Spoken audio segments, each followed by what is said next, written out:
தீர்ப்பு சொல்லுன்னு சொல்லவே இல்லை, அதனால் தீர்ப்பு இல்லை.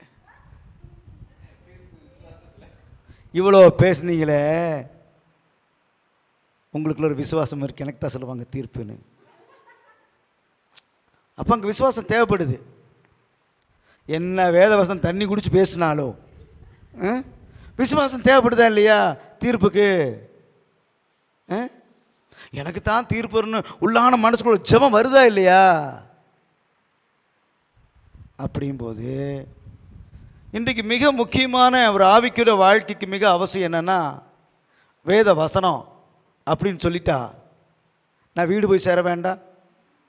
ஏன்னா கண்மலை ஜபக்குள்ள அம்மா தலைவி என்னை பார்த்துட்டே இருக்கிறாங்க, எங்களுக்கு சாதகமாக ஜப தீர்ப்பு வரல அப்படின்னா, மகன் உனக்கு பிரைஸ் லார்ட் ஹல்லேலூயா அப்படிங்கிறாங்க.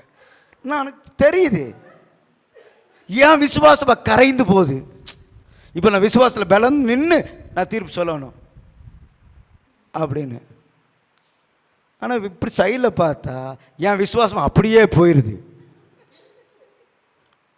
ஏன்னா அடிக்கடிக்கு விசுவாசத்தை பற்றி ரொம்பவுமா நம்பாதாலும் விசுவாசத்தை பேச வச்சுட்டாங்க. அதுதான் பிரச்சனையே. விசுவாசம் இல்லாத சந்ததியே எது வரைக்கும் நான் உங்களோடு இருப்பேன் அப்படிங்கிறாங்க. ஆனால் வேதாகமத்தில் பல வசனங்களை கோடிட்டு காட்டுகிறோம், கோடிட்டு வாழ்கிறோம். ஜெபம் மட்டும் போதும், வேத வசனம் வேண்டாம் அப்படின்னு நீங்கள் சொல்கிறீங்களா? இல்லை நீங்கள் சொல்கிறீங்களா? பார்த்தீங்களா, வாய்திராத ஆடுவை போல் இருந்தேன்னுக்கிறாங்க. ஜெப வாழ்க்கைக்கு இல்லாமல் ஒரு காரியத்தை செய்ய முடியுமா அப்படின்னா முடியாது. அப்போது இயேசு கிறிஸ்துவோடைய காரியங்களை நாம் எடுத்துக்கொள்ள வேண்டிய அவசியமாக இருக்குது. ஏன்னா இயேசு கிறிஸ்து ஒரு நாள் தம்முடைய சீசரை பார்த்து சொல்கிறார், நீங்களும் போய்விட மனதாக இருக்கிறீர்களா அப்படிங்கிறாரு. ஏன்னா முதல்ல 12 சீசர்கள், பின்பு 70 சீசர்கள், பின்பாக 500 சீசர்கள். இப்போ இந்த 500 சீசர்கள் வந்ததுக்கப்புறம் கூட்டம் நிறைய ஆயிடுச்சு. இவர் சொல்கிறாரு, என் சரீரத்தையும் என் ரத்தத்தையும் நீங்கள் பானம் பண்ண வேணுங்கிறான். ஐயோ, இது கடினமான உபதேசம் சொல்லி அந்த 500 பேரில் பாதி பேர் கல்டு எல்லாம் அப்படி போயிட்டே இருக்கிறான். இயேசு கிறிஸ்து பார்க்குறாரு, எங்கூட இருந்தவன் என்னோடு இருந்தவன் என்னை விட்டு போகிறானே. அப்படி விட்டு போகிற காரணம் என்ன? ஆண்டவர் மேலே அவனுக்கு விசுவாசம் இல்லாமல் போயிடுச்சு. அப்போ அங்கே விசுவாசம் என்ன ஆயிடுச்சு? ஒன்றுமில்லாமல் போயிடுச்சு. அதில் ஒரு சிஸ்டர் சொல்கிறான், விசுவாசம் கொண்டவனா சொல்கிறான், நாங்கள் எங்கே ஆண்டவரே போவோம், ஜீவனில் வசனம் இடத்துல இருக்கே அப்படின்னு. அப்போ ஜீவனில் இருக்கிற வசனம் எங்கே இருக்கோ அங்கே தான் நம்ம வாழணும், அங்கே தான் இருக்கணும். அப்போ வேத வசனம் தான் முக்கியம் அப்படிங்கிறத இயேசுவோட 3 வருஷம் வாழ்ந்த பேதுரு உணர்ந்திருந்தான். ஆனால் அதே பேதுரு தான் ஒரு டைமு என் ஜீவனமும் கொடுப்பேன் மறுதளிக்க மாட்டேன் நான் விசுவாசத்தோடு அறிக்கை செஞ்சான். பிரச்சனை வந்தோன்னு அவரை அறியேன் என்று விசுவாசத்தை இழந்து போனான். ஆனால் கடைசியாக பேதுரோட வாழ்க்கை வரலாறை படிக்கும்போது பார்த்தீர்களானால் அந்த பேதுரு சொல்கிறாரு, இரவெல்லாம் நல்லா ஊழி செஞ்சு விட்டா வந்து படுப்பார். காலையில் அதிகாலையில் அப்படின்னு சவுண்டு வரும். என்னது?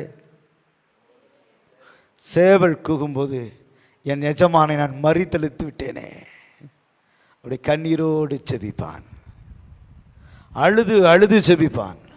அவன் கண்கள் குலமாய் அப்படியே போயிடுச்சு, கண் குழி விழுந்து போயிடுச்சு பேதுருவுக்கு. அந்த ஜெபம் ஒரு பெரிய அசைவை உண்டு பண்ணியது. ஆண்டவர் கேட்டார், யோனாவின் குமாரனாகிய சீமோனே, யோனாவின் குமாரனாகிய சீமோனே, என்னை நேசிக்கிறாயா என்று கேட்டார். ஜெபிப்பியா, விசுவாசிப்பியா, பைபிள் பிடிச்சி நடப்பியான்னு கேட்கல. என்ன சொன்னாப்புல? என்னை நேசிப்பியா அப்படின்னு. ஆமாண்டவரே நேசிப்பேன் அப்படி 3 முறை சொன்னவொன்னே சொன்னாப்புல, நீ நாட்டுக்குட்டியை மேய்ப்பாயாக அப்படின்னு ஒரு ஊழியத்தை ஒப்பு கொடுத்தாரு. அந்த ஊழியத்தை ஒப்பு கொடுப்பதற்கு அவன் அதிகாலை ஜெபித்த ஒரு ஜெபம் ஒரு காரணமாக இருக்கலாம். ஒருவேளை ஐயோ நான் மறுதளித்து விட்டேனே, அழுது விசுவாசம் இழந்துவிட்டேனே என்று சொல்லி விசுவாசத்தில் அவன் வல்லவனாக இருந்து அழுது புலம்பி என் தேவன் மறுபடியும் ஏற்றுக்கொள்வார் என்று சொல்லி விசுவாசத்தை அவன் ஜெபம் இருக்கலாம். அதனாலும் கிடச்சிருக்கலாம். அதே பேதுரு தான் சொன்னான், நாங்கள் எங்கே போவோம் ஆண்டவரே, ஜீவன்ல வசனம் உம்மிடத்தில் இருக்கிறது அப்படிங்கிறான். ஒரு பேதுருக்குள்ள 3 காரியங்களை பார்க்கிறோம். இயேசுவை சிலுவையில் அறைந்தபோது நெடுக அடிக்கும்போது பேதுரு இல்லை, ஆனால் அவன் மரிக்கும் சொன்னார், அவர் பரிசுத்தர், என்னை தலைகளாக சிலுவையில் அறையுங்கள் என்று சொல்லி தலைகளாக சிலுவையில் அறைய ஒப்பு கொடுத்தான். அப்படியானால் இதில் உமக்காக ஜீவனை கொடுப்பேன்னு சொன்னவன் மறுதளிச்சான், ஆனால் உயிரை கொடுக்க ஆரம்பிச்சிட்டான். இதை விசுவாசம்னு எடுத்துக்கிறதா, இல்லை நாங்கள் எங்கே போவோம் என்று கெஞ்சி கதறினானே, இந்த வேத வசனம் உம்மிடத்தில் இருக்கேன்னு சொன்னானே, அதை பார்ப்பதா, இல்லை என்னை ஆண்டவர் ஏற்றுக்கொண்டு மறுபடியும் அந்த நிலையில் நிறுத்துவார் என்று விசுவாசித்தானே, அதை பார்ப்பதா? ஆவிக்குரிய வாழ்க்கையில் பார்க்கும்போது 3 காரியங்களும் நமக்கு மிக அவசியமாக இருக்கிறது. ஆவிக்குரிய வாழ்க்கைக்கு மிகவும் அவசியமான 3 காரியங்கள் இருக்குது. அதை தான் நம்ம அருமையான பிரபாவசி சொன்னாங்க, சிம்பாலிகமாக சொன்னாங்க. பிதா குமாரன், நான் அப்போவே தீர்ப்பு முடிஞ்சுன்னு சொல்லி போயிடலாமா நினச்சேன். சரி, ஜனங்க வர உட்காந்துருக்குறாங்கன்னு. அப்போது நம்ம இன்னொரு காரியத்தையும் பார்க்குறோம். பிதா குமாரன் பரிசுத்தாவி அப்படின்னு நம்ம 3 சொன்னோம். அவர்கள் 3 இருக்கிறாங்களா 1 இருக்கிறாங்களா அப்படின்னா 1 தான் இருக்கிறாங்க. அப்படின்னா தீர்ப்பு 1 தானே இருக்கணும்.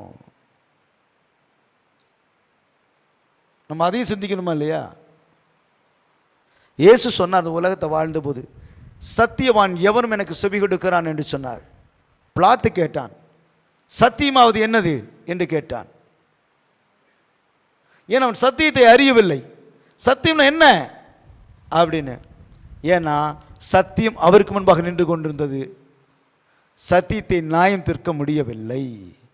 ஆகையால் சத்தியத்தை புறந்தள்ள முடியாத ஒரு சூழ்நிலையாக இருக்கிறதுனாலே வேத வசனமே ஆதி காலங்களிலே அருமையாக பேசும்போது சொன்னாங்க, ஹோலி பைபிள்னாரு. அப்படின்னா பரிசுத்த வேதாகமம், அப்படி தானே? ஆனால் இதுக்கு முன்னால் வந்த வேதாகமத்துடைய தலைப்பு என்ன தெரியுமா? சத்திய வேதாகமம் அப்படின்னு. அப்போ சத்தியமான வசனம் அப்படின்னு. இப்போ வேத வசனத்தை தான் நம்ம பிடிச்சுக்கணும்னா, வேத வசனத்துக்கு தான் தீர்ப்பு சொல்லலான்னு இருந்தா,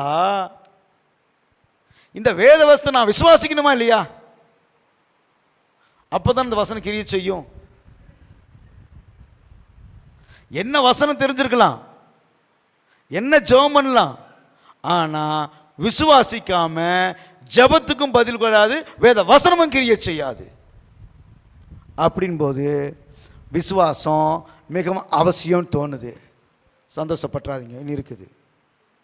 அப்பா நமக்கு சொல்லிட்டாங்க போலத்துட்டு.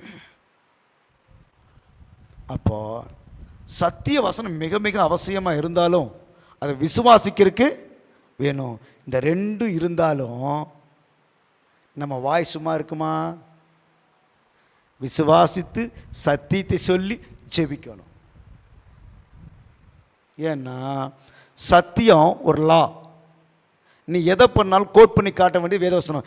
என்னை ஆசீர்வதிப்பேன்னு சொன்னீர் ஆண்டவரே, இந்த வசனத்தில் தான் இருக்குது, இந்த வேதாகமத்தில் தான் இருக்குது. இப்படி 3 வேளையும் ஜெபிக்கணும், சோதனை விழுகும்போது ஜெபிக்கணுன்ற வேத வசனம் இதில் தான் இருக்குது ஆண்டவரே அப்படின்னு சத்தியத்தை நம்ம என்ன செய்ய வேண்டியது, முதன்மைப்படுத்த வேண்டியதாக இருக்குது.